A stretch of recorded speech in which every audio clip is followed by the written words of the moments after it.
On descend des Binches, il est tout parti quand on dépasse le café de plume. Et puis il arrive dans le goulot de rue Charleroi. Et puis il arrive sur le Grand Rue, le tambour, le viol, c'est extraordinaire. Hein?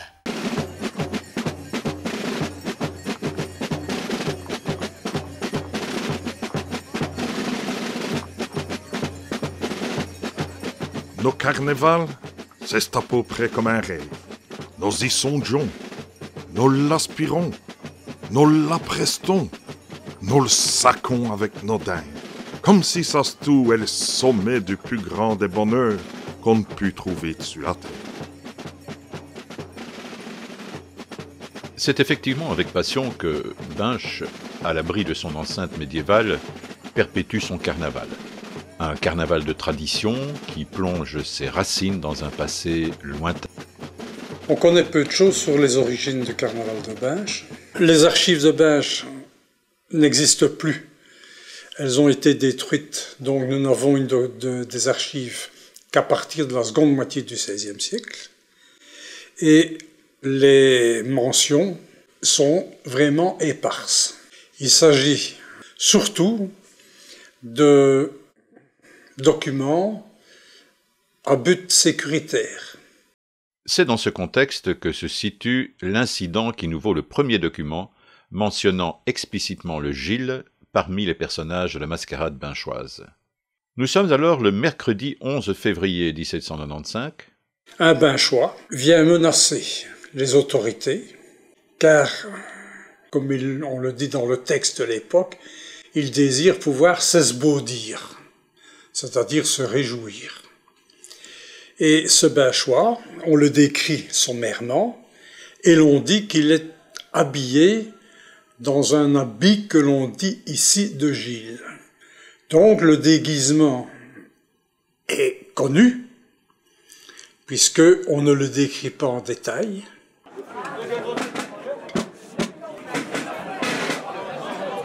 C'est à partir des premiers froids qu'à Binche, le carnaval passe à l'avant-plan. Doucement, ça fait. Tout comme un chi, presque né. Le début de l'hiver est marqué par une première échéance. Dimanche, il y a répétition de batterie.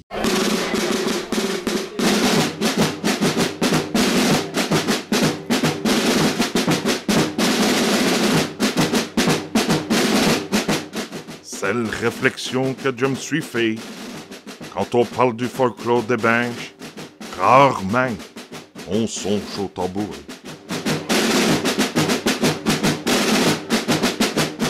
Nous avons connu les culus, les piettes, les claras, les mémés, les oussières, les brûlés, pour ne parler que des batteries de famille.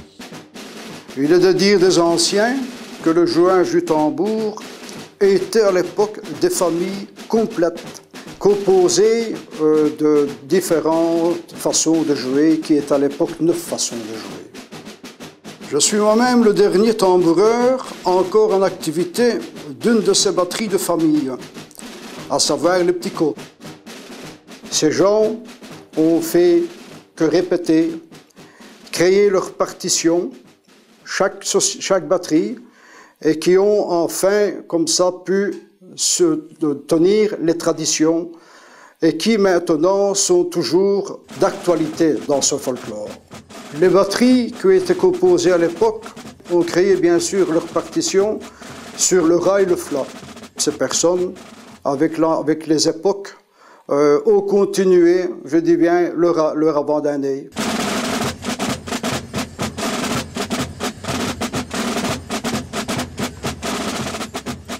Donc au niveau des partitions de tambour, un ami qui s'appelle Hubert Bond, qui est archiviste et aussi directeur du musée instrumental de Belgique, il a confirmé justement cette tradition par dire que c'était bien une invention des familles de l'époque.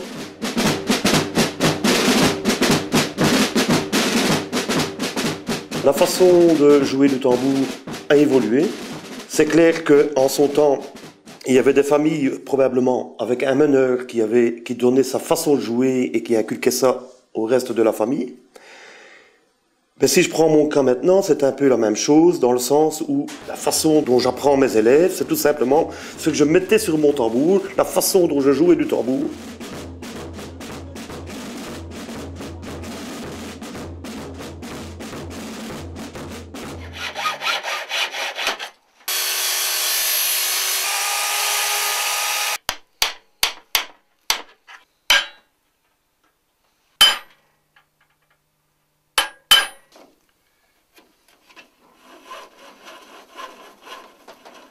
Ça, avant, c'était ma femme qui l'a monté. Qu'est-ce qu'on a monté de tambour?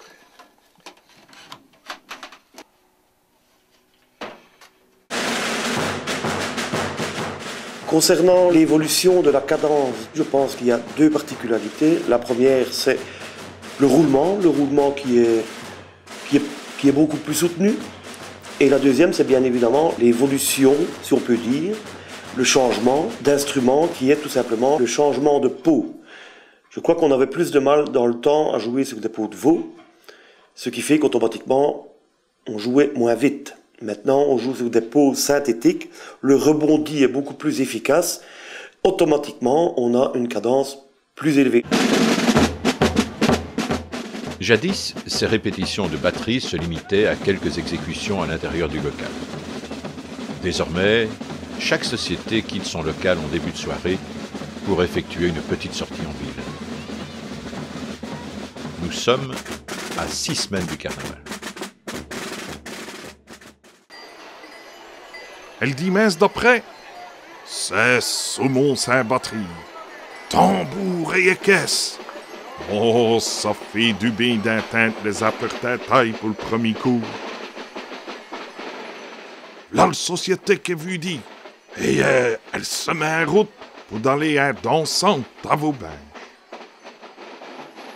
La ville recommence aujourd'hui ses annonces qu'elle imprime dans le ciel gris par ses tambours. Écoute résonner le bruit de ses sous-monces. C'est bien plus exaltant que de trop longs discours. Ce langage binchois qui vibre signifie qu'il n'existe plus rien hormis le carnaval.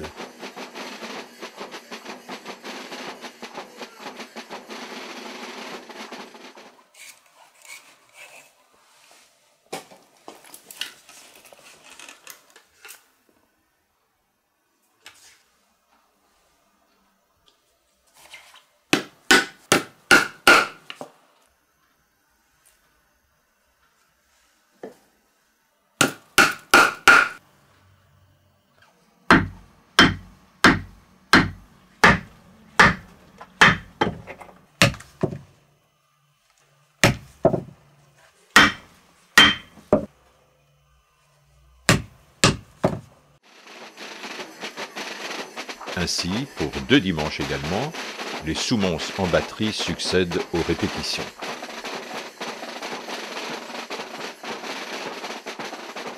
Pour coudre la laine, il faut aux environs de 3 mois. Je couds aux environs de 700 mètres d'appertintaille. Puis la confection de l'appertintaille, c'est une ceinture de cuir qu'on bourre d'anciens appertintailles. Et on vient ajouter les cloches à la dernière semaine, cloches qui sont récurées. Nous mettons les plus grosses cloches au centre de l'appertintaille pour aller vers les plus petites à l'extérieur.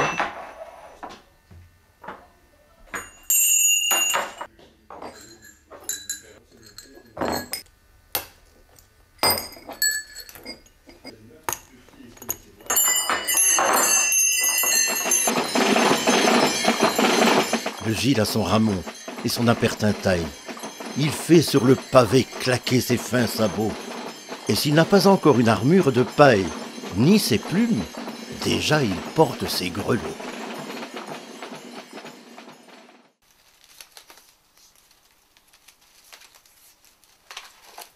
Le ramon, il y a 2 aspects. Hein, il y a d'abord l'aspect dans le fait où le ramon sert au gille à danser. Donc ça, c'est une manière pour le gille de rythmer son pas de cadence, de faire certains mouvements aussi dans sa danse. Donc c'est une manière aussi, le ramon, il y a un aspect symbolique. Puis il y a aussi la matière. Mais ça, c'est vrai que nous ne le savons pas très bien, mais si nous allons lire certains écrits, et notamment des écrits dans les pays nordiques, et aussi notamment en Russie, où on fabriquait, avec le bouleau, on fabriquait des berceaux. Pourquoi? Pour protéger l'enfant contre la maladie.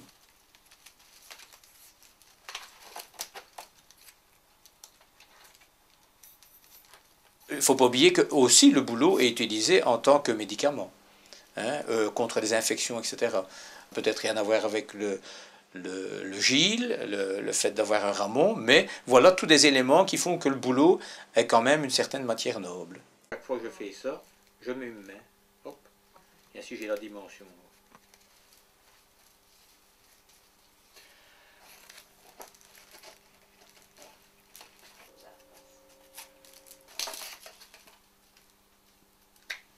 Et le bouleau par lui-même, sa forme est très particulière dans le sens où il y a plein de ramifications. On va prendre un arbre comme le chêne, le chêne ne pourrait pas être utilisé pour balayer. Que le bouleau, lui, il y a une multitude de ramifications sur ses branches, ce qui permet en effet de balayer le sol.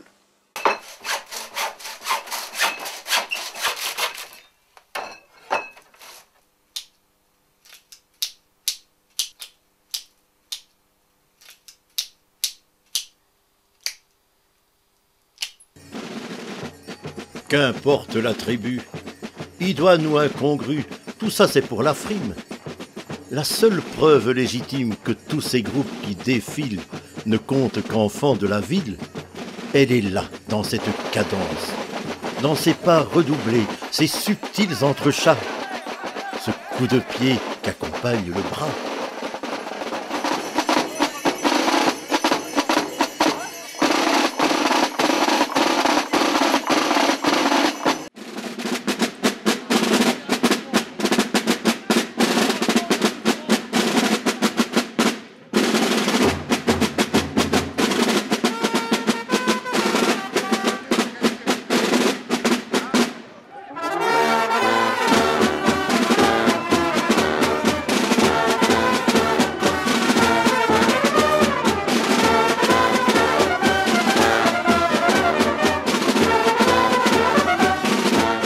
C'est en 1896 que l'on s'est préoccupé de réunir les 25 airs de carnaval auxquels il y a lieu d'ajouter l'avant-d'année ainsi que l'aubade matinale qui se joue au fifre, à la flûte et parfois, aujourd'hui, à la clarinette.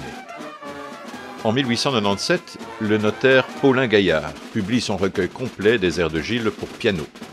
La même année, Jules Adam, un excellent musicien de fanfare et compositeur de qualité, édite son répertoire complet des airs de Gille, écrit sur le ton original pour bugle, piston et clarinette. Dans l'entre-deux-guerres, Alphonse de Neubourg transcrivit les airs de Gille dont l'origine reste floue en l'absence d'une étude approfondie. Depuis 1877, le répertoire est fixé.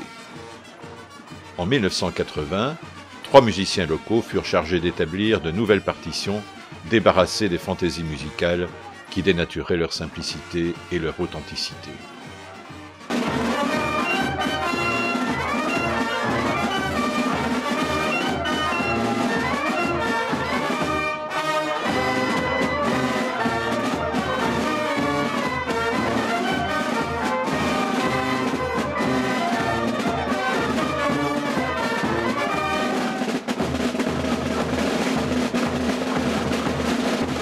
Leurs gestes inconscients sont comme des actes de foi.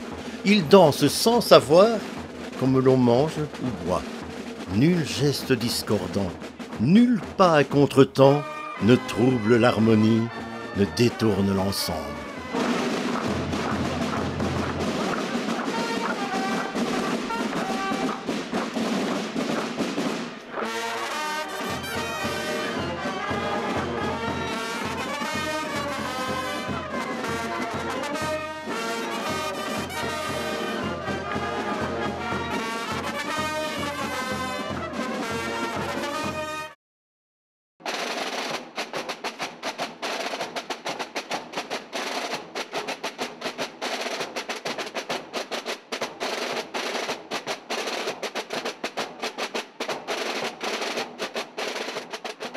La soirée du lundi qui précède les jours gras est vouée à la mascarade. Les trouilles de nouilles, ou anciennement trouilles guenouilles, endossent des déguisements les plus divers. Cette expression désigne les déguisements dépenaillés, quelconques, sales. Pourtant, ici, on parle de beaux masques. Est-ce qu'on dit bonjour trouille? Ah non, on dit pas. On n'emploie pas une appellation dépréciative, on dit bonjour beau masque. Hein, vous pouvez être une aussi laide trouille que vous vouliez, vous aurez toujours comme appellation, vous recevrez toujours comme bonjour, bonjour beau masque. Hein. Tout à fait. Oui. Et en patois, bonjour biomasse.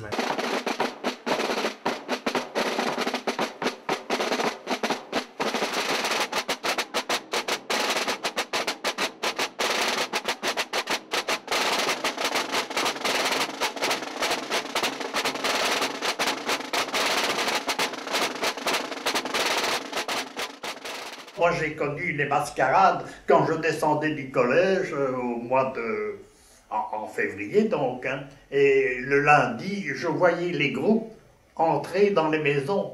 Je ne dis pas qu'il y avait 50 groupes, hein, mais dans la rue de Robiano, la rue de la Gaîté, il y avait toujours quelques groupes, des groupes de 4-5 personnes qui étaient masqués, qui étaient en trouille, qui rentraient dans les maisons. Et chez nous, on recevait du monde.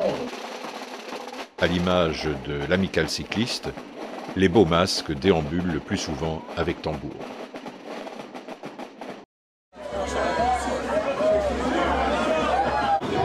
Les trouilles ou beaux masques se livrent à des intrigues avec esprit et répartie. Défauts, qualités, habitudes, anecdotes pittoresques concernant la victime, tout est bon pour intriguer. Oh, c'est le plus beau jour de ma vie. Ça fait du bien. Donc c'est beau.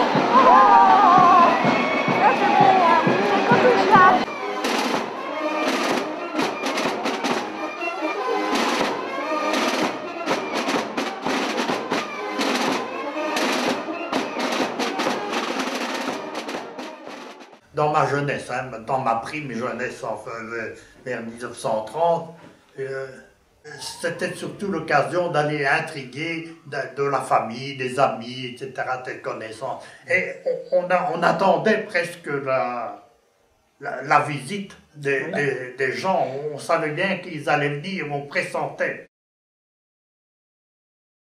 Si les coutumes carnavalesques sont déjà bien vivantes à Binche avant 1830, le carnaval n'a toutefois pas encore acquis le statut qui sera le sien à la fin du siècle. Et pourtant, les autorités communales vont s'y intéresser davantage. À partir du dernier quart du XIXe siècle, elles subventionnent les sociétés locales, les sociétés de gilles d'abord, les sociétés de paysans ensuite. Quand il n'y a pas de paysans, les marins, ce qui donne déjà une idée des sociétés qui existaient. À l'époque, elles font réaliser d'énormes affiches de plusieurs mètres de hauteur. Elles les font placer un peu partout dans le pays pour attirer le public. Selon la formule officielle, la volonté est de donner le plus d'éclat et le plus d'entrain possible au carnaval. Cette démarche s'inscrit également dans un contexte de rivalité avec Mons et Charleroi, qui cherchent, elles aussi, à développer leur fête folklorique. Le secrétaire communal contacte ses collègues pour connaître des endroits où la position d'affiches serait possible, mais on sollicite parfois, de l'extérieur, l'envoi d'une affiche. À côté de l'existence donc de ces affiches, l'association des commerçants va être chargée de faire venir des sociétés extérieures. Donc nous aurons à partir de 1882 une série de sociétés extérieures qui viendront participer au carnaval. Cette situation va couvrir toute la fin du XIXe siècle. On a d'ailleurs, de façon explicite, l'origine de ces sociétés. Il y a des sociétés de la région, de Mont-Saint-Aldegonde, de Leval, et bien entendu de l'extérieur, vraiment de l'extérieur, du nord de la France, de la région bruxelloise, de Halle surtout. Ces sociétés étrangères reçoivent évidemment une partie des primes qui sont allouées aux sociétés. certains milieux binchois ne manquent pas de s'élever contre la présence de ces sociétés extérieures. En 1911, l'association des commerçants, dénommée alors l'Union pour l'expansion du commerce à Binche, refuse d'accorder des primes aux sociétés non binchoises. Donc, à partir de la Première Guerre mondiale, il n'y a plus de sociétés extérieures, étrangères, comme on dit, dans le cortège. Il y aura bien un essai de retour au début, juste après la Seconde Guerre mondiale, mais là, les autorités locales mirent fin immédiatement au processus. 1947 est une année particulière. Une affiche informe que Binche va organiser, le 22 juin, un second carnaval dans l'année. Il s'agit de rendre hommage au Festival mondial du film et des beaux-arts de Belgique qui se déroule à Bruxelles. De grandes vedettes comme Fernand Gravet et Marie Amici vont assister au spectacle binchois.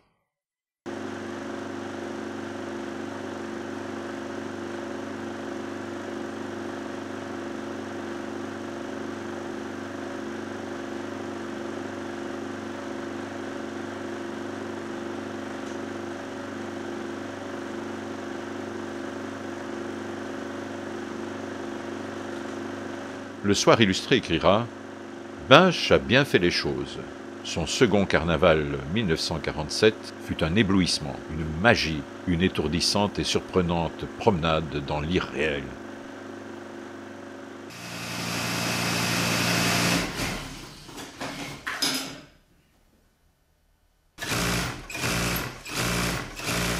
Un costume n'est jamais acheté, il nous appartient, donc on le loue. C'est à partir de là que on est devenu les louageurs. C'est un mot qui n'est pas dans le dictionnaire. En principe, on dit loueur, mais chez nous, on dit louageur.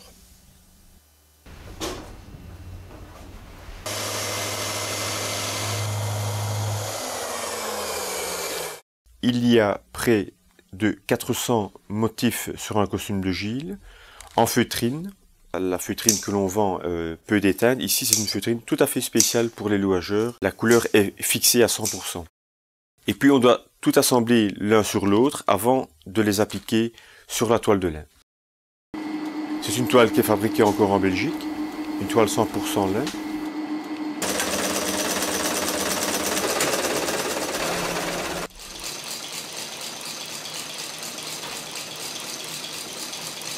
Il faut se dire qu'à Binche, au départ, c'était une collerette de dentelle, puis ça s'est réduit à mettre juste sur le bord de la dentelle.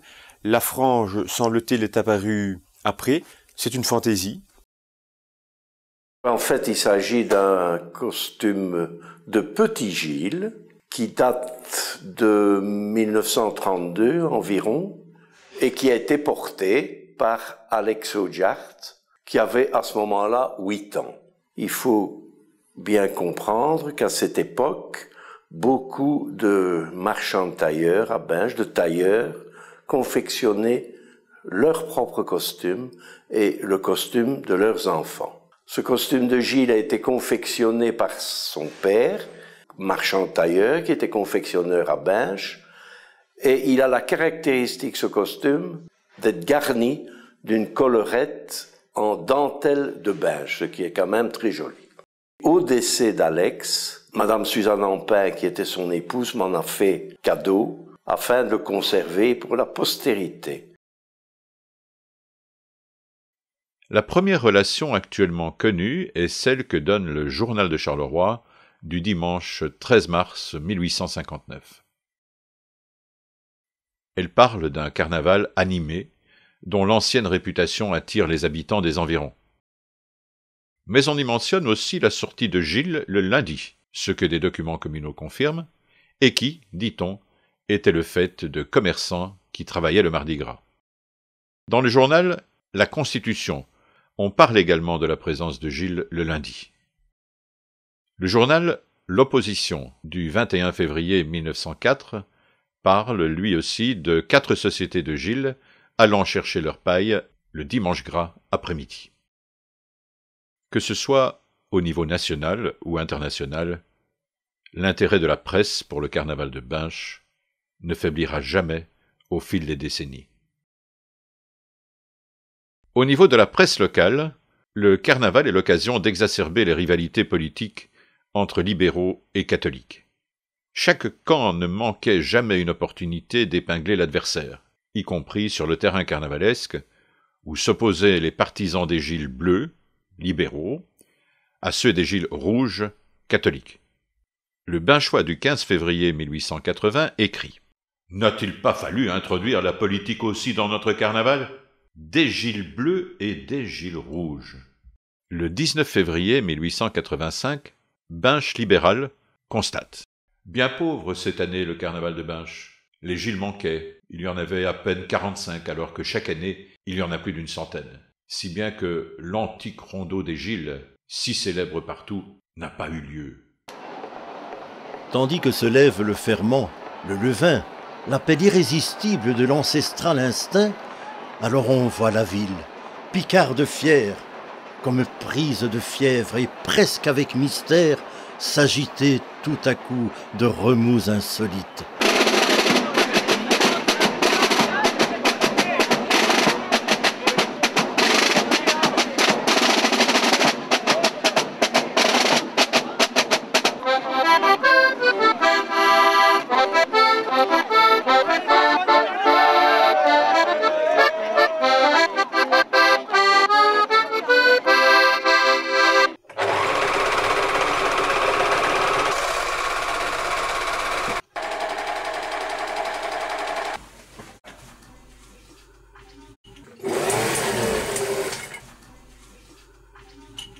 Remettre en mémoire un peu les différents costumes qui ont été présentés la fois dernière.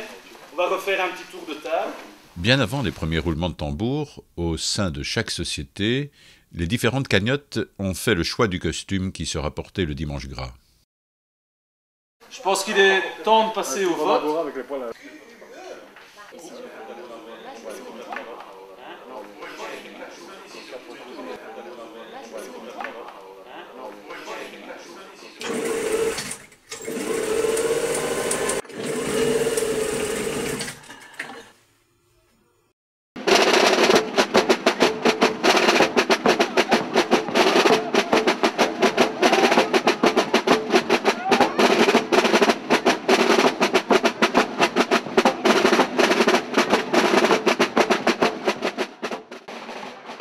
Ils sont partis de grand matin, après l'aurore.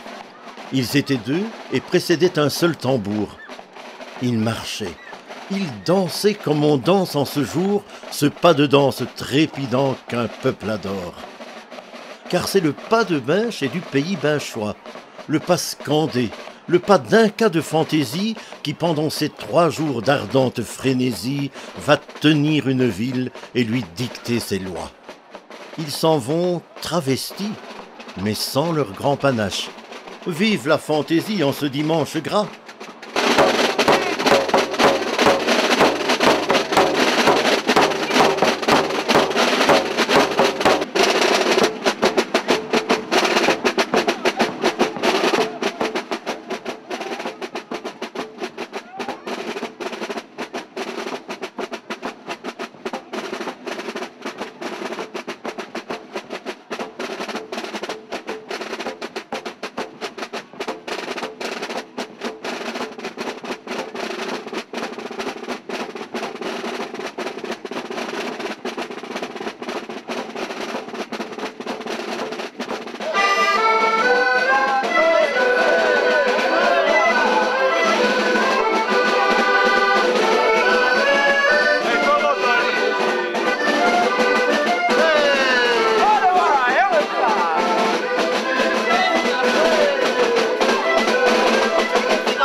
semblerait quand même que les viols soient apparus, je vais dire, 1850, 1870. Ça doit être dans cette fourchette quand même, hein?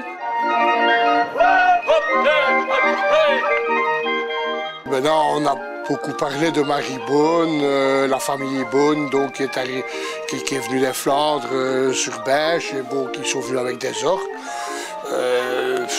Je ne sais pas si c'est si vieux, il semblerait que ça soit un peu plus tard. Naturellement, bon, c'est peut-être le personnage qui est resté, je vais dire, figuratif dans cette période de folklore. Maintenant, peut-être, on a peut-être pu confondre l'air de la petite Bonne avec la famille Bonne aussi. Hein. Moi, c'est ce qui me semble le plus plausible.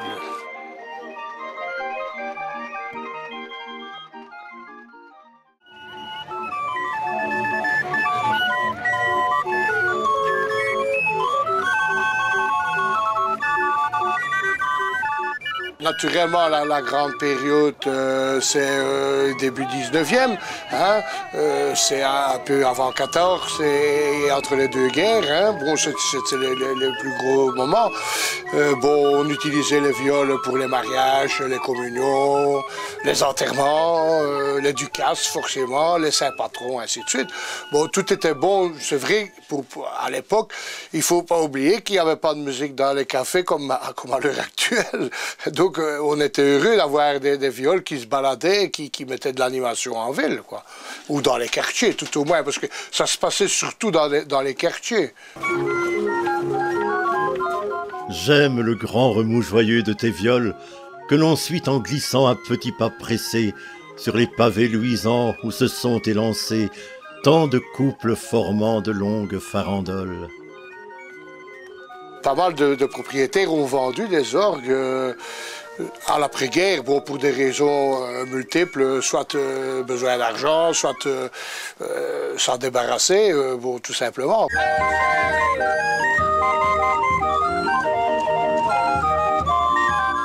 Bon, on retrouve actuellement encore quelques anciennes. La majeure partie sont de 1880 à 1910. Hein. Ça veut dire qu'ils ont déjà plus de 100 ans.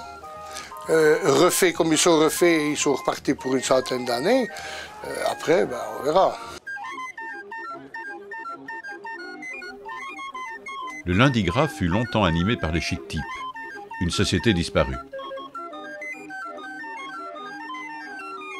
J'ai été amené à aller en Allemagne plusieurs fois pour chercher des pièces détachées pour tambour. Il y a été une année, je crois que c'est en 74, je suis tombé sur un fabricant, donc, enfin un facteur d'orgue d'église, mais qui avait quelques petits instruments ainsi. Et bon, j'ai redécouvert donc ces instruments, je me suis étonné, je dis tiens, c'est des viols comme à Binche, et bon. Un modèle un peu plus petit, j'en ai eu jusque 3 venant de là. J'ai eu pas mal d'ennuis avec ces orgues, c'est un peu comme ça que j'ai appris, parce qu'il fallait bien démonter et réparer. Il était toujours en retard pour noter un air, ce qui fait qu'il arrivait à noter chez moi quelquefois le mercredi, jeudi de carnaval, et me montrer pour mettre les pointes de basse, et c'est comme ça que j'ai eu un peu le fondement de la notation de cylindre.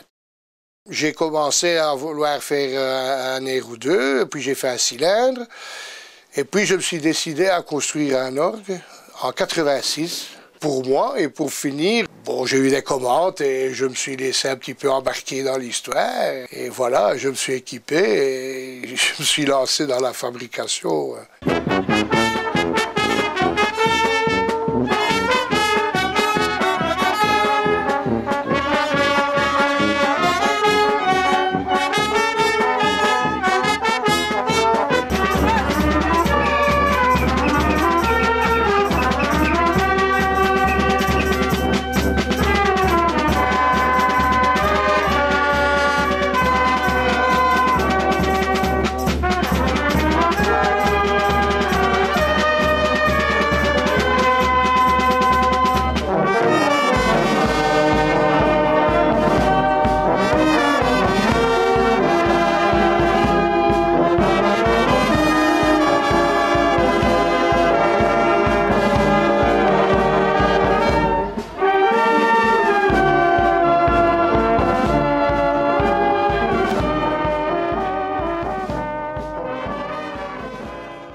Carnaval, abondance ardemment fraternelle qui se prodigue en tourbillon de ritournelles. Je guette en moi ton rude et suave réveil, tes mirages de neige et tes bonds de soleil.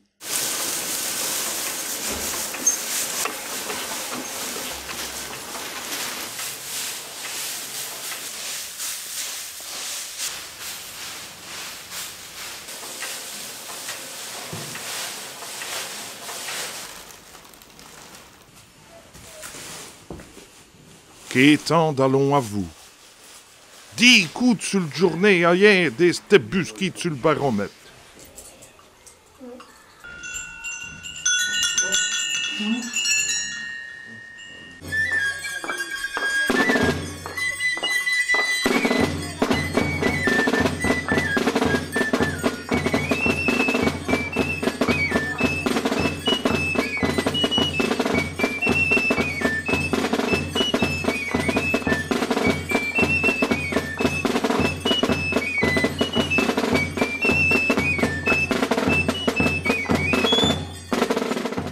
Deux collerettes blanches émergent de la nuit.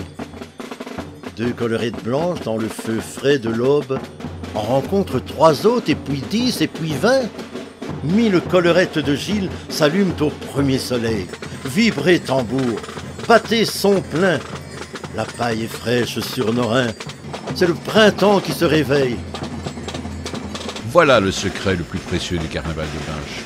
La bonne nouvelle tambourinée à la ronde. Le rappel païen d'une vie qui se réveille et s'ébroue à grand renfort de sonnailles et de grelots. La danse en costume de lin qui réchauffe les pieds en martelant le pavé. Descendant cette rue étroite qui les serre entre ces vieux murs, les Gilles dansent, la tête droite, pareille à de grands épis mûrs. La neige des barrettes blanches qu'un mouchoir tient sous le menton. Binche, parmi les villes franches, lance l'appel, donne le ton.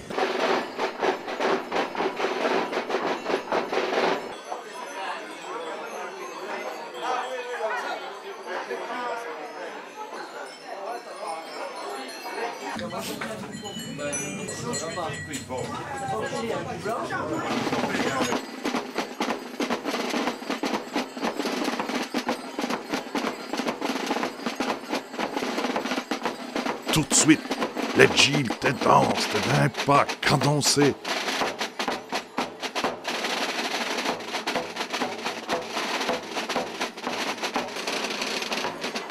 Oh, qui sont bio les Gilles à cette heure-là.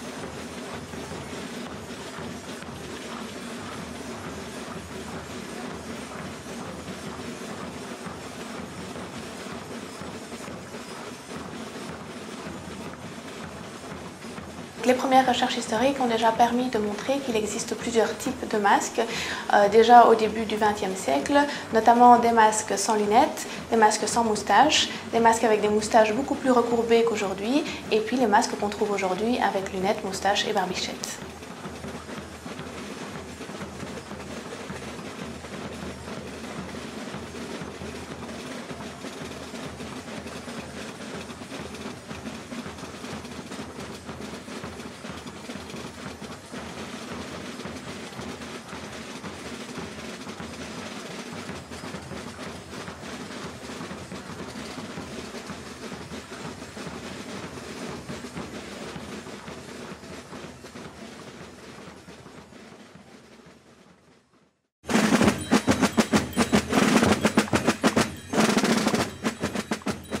Qui es-tu, toi qui frappes le sol de tes sabots au son des tambours et des appertintailles?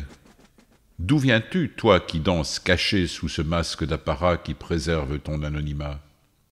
Certains ont mis le personnage en relation avec des faits d'histoire locale avérés. Les fêtes de Marie d'Hongrie de 1549, qui, selon certains, sont à mettre en relation avec l'apparition du personnage du Gilles. Cette idée a été confortée par le fait qu'un journaliste tournésien qui s'appelle Delmé a servi de propagandiste en quelque sorte à cette idée. Dès 1938, mon père va entreprendre des recherches sur les origines du Gilles en étudiant les faits de 1549. Il va aux archives de Mons, il consulte les archives de Bruxelles, il va même aller jusqu'à Vienne pour consulter des archives sur ces faits de 1549. Et là, grosse surprise, il ne va rien trouver de ce qu'il cherchait. Pas la moindre allusion à des princes incas, à des danses péruviennes, rien du tout. Et il y a 8 chroniqueurs différents qui ont donné leurs impressions et qui ont témoigné des faits de 1549. Donc les sources sont abondantes. Il se rend compte que ce que les Binchois considéraient comme parole d'évangile, c'est un immense bobard. Après la Première Guerre mondiale, on a vu ressurgir cette explication qui a été en quelque sorte fixée dans l'esprit des Binchois par la parution d'un petit ouvrage intitulé Le Carnaval de Binche, publié sous la plume d'Alfred Labrique, diffusé, ce qui est beaucoup pour l'époque, à 10 000 exemplaires. Et cette version des faits aura la vie dure, puisque aujourd'hui encore, on trouve sous la plume de certains journalistes et dans les explications que donne un certain nombre de Gilles, l'explication hispanique des origines du Gilles. Ernest Mathieu, en tant qu'historien, avait déjà émis une hypothèse intéressante dès la fin du XIXe siècle. C'est de mettre en relation le Gilles avec le théâtre populaire qui se jouait sur les places publiques, sur des tréteaux, au XVIIIe siècle notamment, et dans lequel peut-être a-t-on puisé le déguisement de Gilles, comme on a puisé ailleurs le déguisement de Polichinelle, au début de la Seconde Guerre mondiale. Un chercheur hollandais a diffusé un texte qui est aussi passé largement inaperçu, dans lequel il faisait une recherche comparative sur les personnages de carnaval. Cette idée a été reprise par Samuel Glotz. Et en 1943, il présente à l'Université de Louvain une thèse de doctorat qui a deux sujets. Le premier sujet, c'est la toponymie de Binche, et le deuxième sujet, le Gilles de Binche, survivant folklorique d'un type hybride de la comédie italienne et des parades foraines. Ce fut le départ, finalement, de controverses entre Samuel Glotz et un certain nombre d'édiles et de notables binchois. Suite à ces découvertes, il va organiser à Binche et dans les environs toute une série de conférences. Et là, ça ne se passe pas bien du tout. La population binchoise ne comprend pas qu'on vienne démolir quelque chose auquel elle tenait beaucoup et qu'on vienne démolir le mythe. Et les conférences sont toujours assez houleuses et il reçoit des menaces verbales et il est même menacé physiquement. Il est tellement menacé physiquement qu'il doit tenir ses conférences avec des gardes du corps. Il proposait, lui, qu'on fasse une approche autour du personnage du Gilles en disant c'est un personnage qui a des racines européennes profondes. Tout de suite, il va être suivi par la communauté scientifique qui reconnaît rapidement le bien fondé de ces théories et la solidité de ces théories. Il va aussi montrer que la vérité est aussi belle que la légende. La vérité, c'est que le Gilles vient d'un personnage populaire, le Gilles vient du peuple, et que c'est aussi valable que de venir d'un prince inca inventé et mythique. Je pense qu'il faut quand même insister sur le fait que la thèse comparative nous ramène donc à des origines diversifiées. Il ne faut pas expliquer le Gilles comme un monolithe.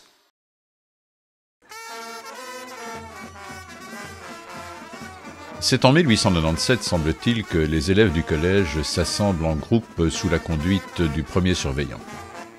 Les tenues varieront chaque année. Après le carnaval de 1928, le principal Baillet discute avec les autorités de la ville de la reprise par le collège du costume traditionnel de paysan. En 1930 se déroula la première sortie sous ce costume. L'abbé Thomas jouera un rôle majeur à la tête des paysans qui, depuis 1977, portent à nouveau un masque de Gilles, un masque toutefois sans moustache.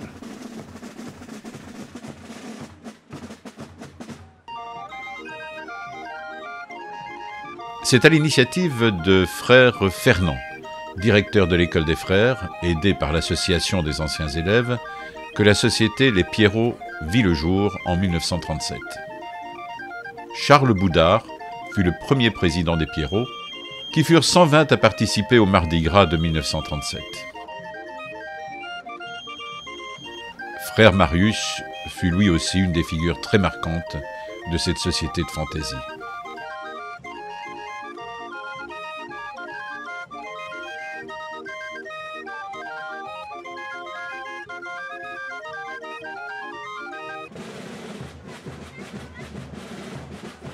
En 1965, sous la conduite de Samuel Glotz, alors préfet, le comité de l'amicale des anciens élèves de l'école moyenne et de l'Athénée royal se réunit pour envisager la possibilité de créer une société carnavalesque de fantaisie. Ainsi allaient naître les Arlequins, qui participèrent au carnaval jusqu'en 1980.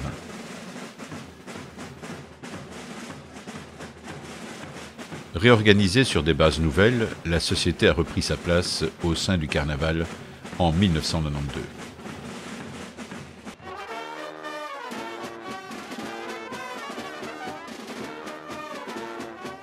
Les Princes d'Orient et les Marins, société disparue.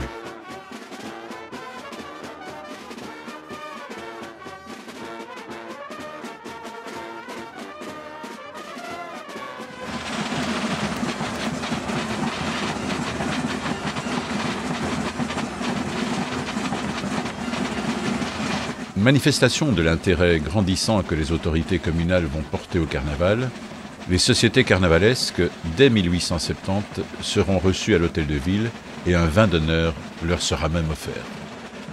C'est la première fois que j'ai un Mardi Gras enneigé. C'est peut-être la première fois que je ressens aussi fort quelle est la volonté de Bain de défendre sa tradition. Et je vous en suis très fier, je vous en remercie du plus profond de mon cœur.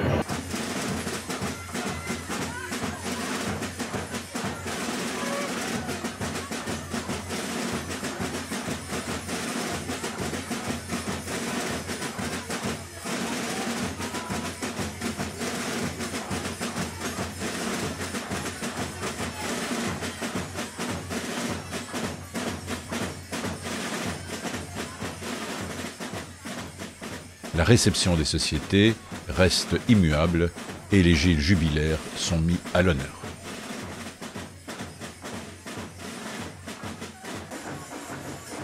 Parmi les honneurs qui lui ont été rendus, le carnaval de Binche a été maintes fois honoré de présence royale et princière.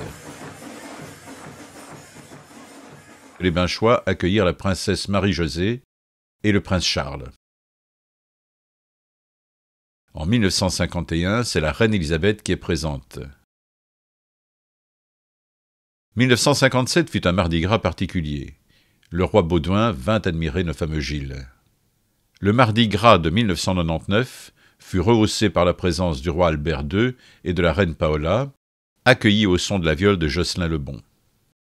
Février 2005, le prince Philippe et la princesse Mathilde assisteront au rondeau de l'après-midi. Entre-temps, le 7 novembre 2003, le carnaval de Binche était reconnu patrimoine oral et immatériel de l'humanité par l'UNESCO. Les autorités communales binchoises ont reçu de nombreuses demandes de représentation à l'extérieur. La première véritable sortie hors des remparts eut lieu le 19 janvier 1930 au Théâtre Royal de la Monnaie à Bruxelles, afin de célébrer les fastes belges à l'occasion du centenaire de l'indépendance de la Belgique. 22 Gilles y prirent part. Ils figuraient dans le grand cortège historique interprovincial et entouraient le char des Hennuyers illustres de la Renaissance. Du 14 au 17 janvier 1937, 3 Binchois sont présents au Grand Congrès mondial du Carnaval, à Munich, mais seul l'échevin Maxime Ferin revêtira le costume du Gilles. Le 21 juillet 1958, quelques Gilles et paysans se rendent à Bruxelles pour les fêtes consacrées au folklore belge dans le cadre de l'exposition universelle. L'Expo 58, où exceptionnellement, une délégation de Gilles a fait le déplacement à Bruxelles pour l'Expo. Maintenant, c'est la dernière fois qu'ils sont donc sortis de la ville. C'est pour ça d'ailleurs qu'on dit maintenant, le Gilles ne quitte plus ses remparts, il reste, suivant maintenant les statuts de l'ADF qui sont venus après, le Gilles ne se déplace pas. On rappellera ici que certains Binchois, prisonniers de guerre, ont mis sur pied un carnaval. À Breslau, au camp Hoflag 2A, quelques Binchois confectionnèrent des costumes taillés dans la toile qui enveloppait les colis et des chapeaux en papier. Au Stalag 1A de Königsberg, en Russie, 4 Binchois organisent un carnaval le 18 juillet 1943, en marge de la fête nationale. Le matin, ils sont masqués, et l'après-midi, ils portent des chapeaux confectionnés à l'aide du papier des colis reçus. Les costumes avaient été expédiés de Binche par Madame Deltendre. Au départ, c'était quelques présidents qui décidaient, qui organisaient un peu le carnaval de Binche. À partir de 1976, suite à la fusion des communes, il a fallu créer une certaine réglementation. Et là, l'ADF est rentrée en fonction. L'ADF est représentée depuis 1976 par 2 représentants pour chaque société. Donc là, c'est vraiment toutes les sociétés binchoises qui font partie de l'ADF. Et à partir de ce moment-là, les statuts sont venus et il y a cette réglementation qui existe encore d'ailleurs de nos jours. Alors l'ADF, l'Association de la défense du folklore, l'organisme qui représente toutes les sociétés binchoises. Elle organise le carnaval au niveau de toutes les sociétés, mais elle travaille en collaboration avec la ville de Binche et tous ces services qui tournent autour de la ville, la police, les pompiers, le service des travaux, tous ces gens qui font que cet événement soit une grande réussite. Mais l'ADF, son boulot ne s'arrête pas là. Chaque année, nous avons des multiples demandes de personnes qui voudraient faire le Gilles. L'ADF, avec les statuts, analyse cas par cas, en fonction évidemment toujours des sociétés, et on autorise ou on n'autorise pas à une personne de faire le Gilles. Il y a aussi les sanctions. Ça arrive très peu à Binche, mais il peut arriver des petites déviations. Et là, en collaboration évidemment avec toutes les sociétés, il peut y avoir des sanctions pour des Gilles qui n'ont pas été dans le droit chemin. Femme de Binche, toi, l'animatrice discrète, comme tu es fière ce matin-là, en préparant ton Gilles. Dans ton cœur comme dans le sien, bat alors un grand amour, celui d'une ville et d'une tradition. Femme de Gilles, quelle précieuse et indispensable place tu tiens dans notre carnaval. Comme das du fier de voir vir un Gilles. Es giù là, quand le tambour est venu voquer, vos astéroïdes copubio von aviste. Quand vos astéroïdes del maison, que vos chabots claquent sur nos vies pavées, à ce moment-là, je n'ai plus ce merteni. J'ai ri, j'ai bré, décrié comme une sotte, comme un qui perd dulcet. Allez, tambour! Si on considère qu'elle maintient le système et donc une certaine stabilité du système, elle a un rôle tout aussi important que l'homme. Alors quel est ce rôle ? Eh bien, c'est un rôle qui est lié évidemment aux organisations, des jours précédant le carnaval, aux préparatifs du carnaval, mais aussi au déroulement cérémoniel du carnaval. Et à Binche, on a évidemment une participation féminine particulière, une participation qui encore une fois, reste discrète, reste une participation de l'ombre pour le kidam dans la rue, parce qu'elles se sont sans doute contentées de cette participation discrète, parce qu'elles ont sans doute compris que leur rôle n'était pas de réclamer le port du costume, mais était justement de maintenir cette permanence, cette reproductibilité du carnaval dans le temps.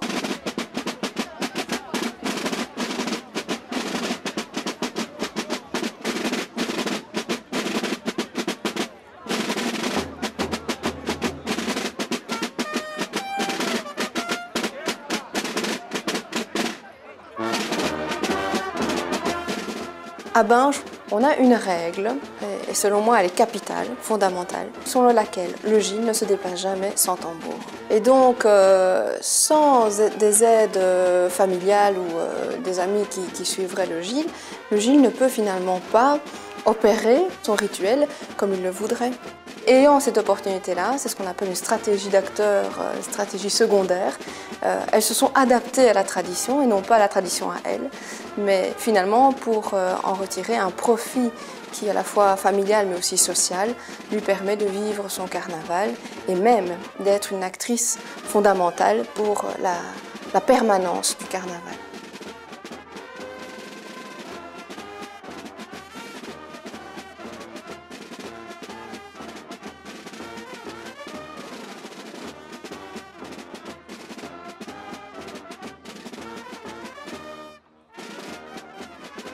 On voit tous les Gilles présenter le panier et y mettre un orange dans les mains des enfants.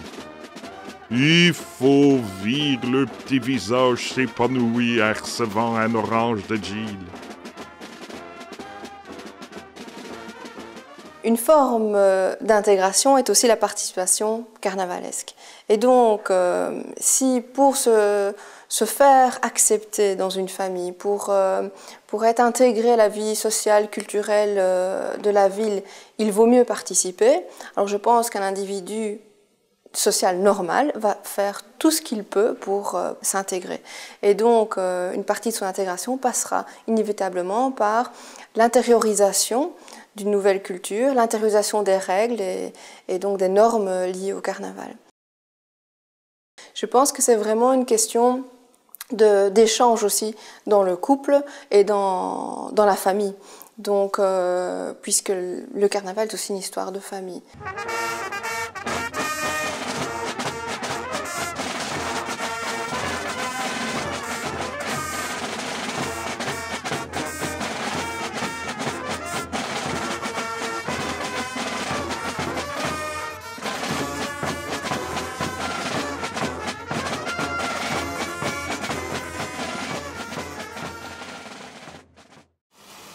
Il y a une ville en Afrique du Sud qui élève les autruches pour les plumes.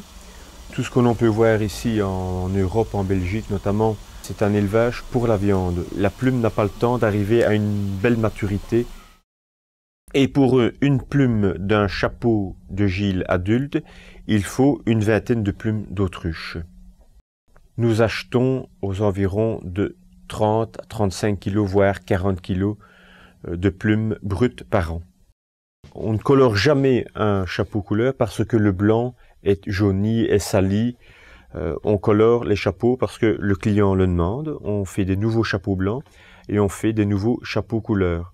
Les blancs resteront toute leur vie blancs et les couleurs seront déteints et reteints chaque année. Pour un chapeau neuf, il nous faut 15 jours de travail. Pour un chapeau d'un an, il ne faut plus que 7 jours de travail.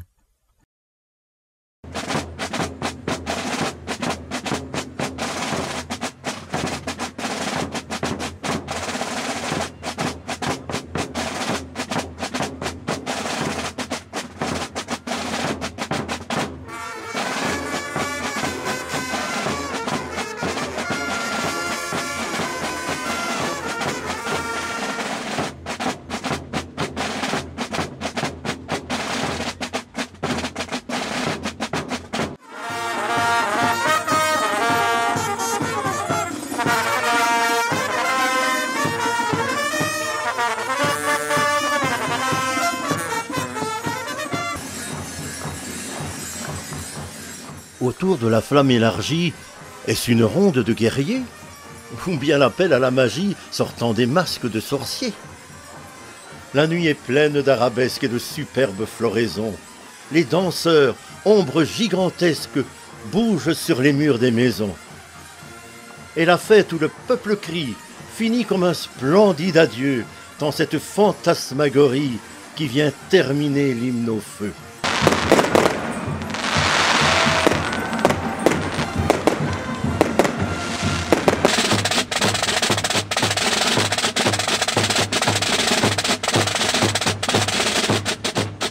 Le carnaval pour les Binchous, c'est l'affaire la plus difficile à expliquer. D'ailleurs, sans ni s'expliquer. C'est l'âme du Gilles. C'est l'âme de Binche. C'est ce qu'on a dans le sang en venant au monde.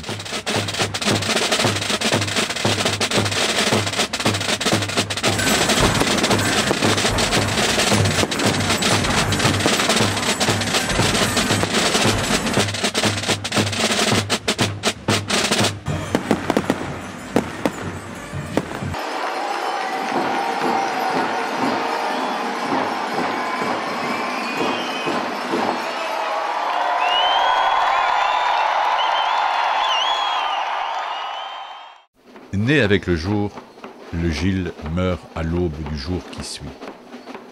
Mais avant que le ciel blanchisse, il continue à danser.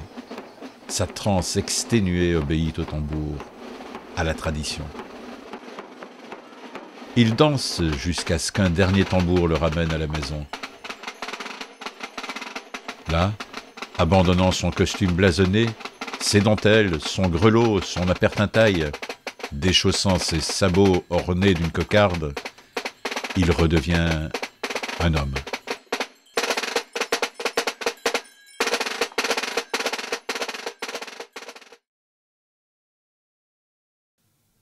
Le matin se lève sur Binche. Les tambours se sont tus.